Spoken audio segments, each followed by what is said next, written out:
Hi guys, welcome back to the Drive Life channel, and in today's video we're going to be talking about car colours. So I want to be talking about what is the worst colour that you could possibly have a car in, and the way I'm sort of measuring that is in terms of what it's like to keep clean, how it shows the marks, how it sort of wears, etc.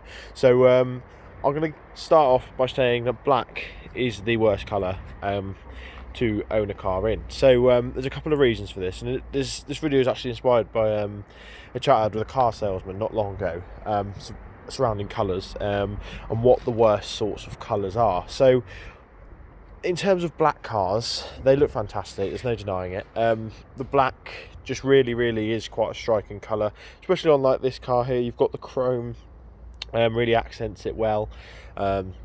It's just sort of like the go-to baller colour, but then it does come up with its own set of issues, and I'm going to come around to the back of the car to show you these because that's where it's most obvious.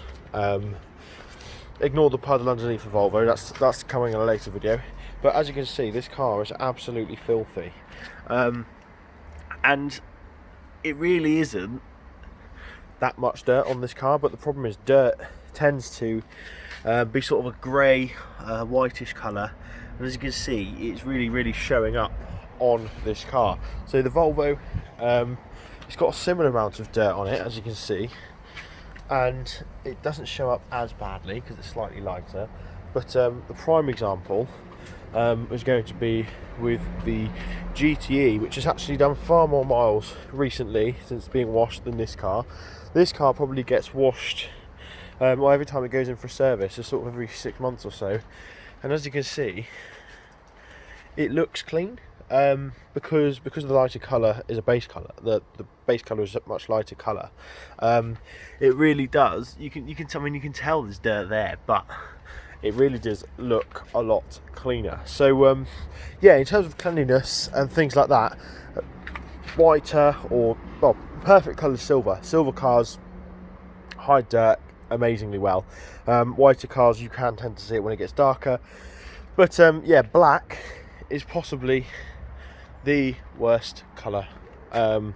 So yeah, when it comes to wheels, however, it's slightly different, because black, as you can see, they don't look nowhere near as bad as they actually are. Because if I clean that, you can see how bad they are, but actually if you come back from a distance, they don't look too bad. Whereas if we look at the Volvo, for example, the wheels on this car are shocking anyway, but you can see the filth pretty easily, and now this has probably got as much filth as the black wheels on there, but obviously it's really well hidden on a black wheel, because it blends in. As you can see, I've got crap all over my finger. So another thing with black cars is that they show up scratches really easily, because essentially underneath the black there's a lighter colour, the base colour, which is normally like a white or a grey, and so any sort of deep scratches will really show up really easily, and that's why you see more and more cars nowadays in colours such as this, because if you well, I'll actually show you. Not long after we got this car, we hit something on the motorway, and as you can see, it's scratched all the way through to the underneath the paint, and as you can see, if you come back, you can't even see it, whereas on a black car it'd be really obvious because of the contrast. So that's another bonus, and another reason why these cars, the colour of these cars, is becoming more and more popular.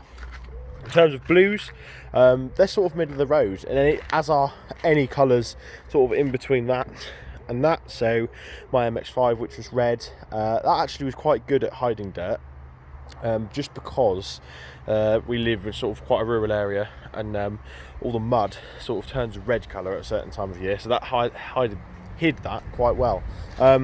My BMW 1 Series was also horrendous for getting dirty, and actually that had quite a few little scratches on it from previous owners, and I was forever trying to tea-cut them out, and they never went, just because they were un-tea-cuttable, if that makes sense. But yeah, so that's just a quick video, guys, talking about car colours.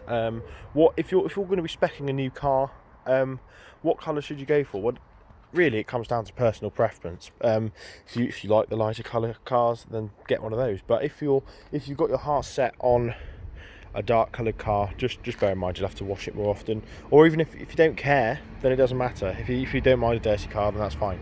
But yeah, that's it guys. Thanks for watching. Don't forget to like, comment and subscribe, and I will see you in the next video. Cheers.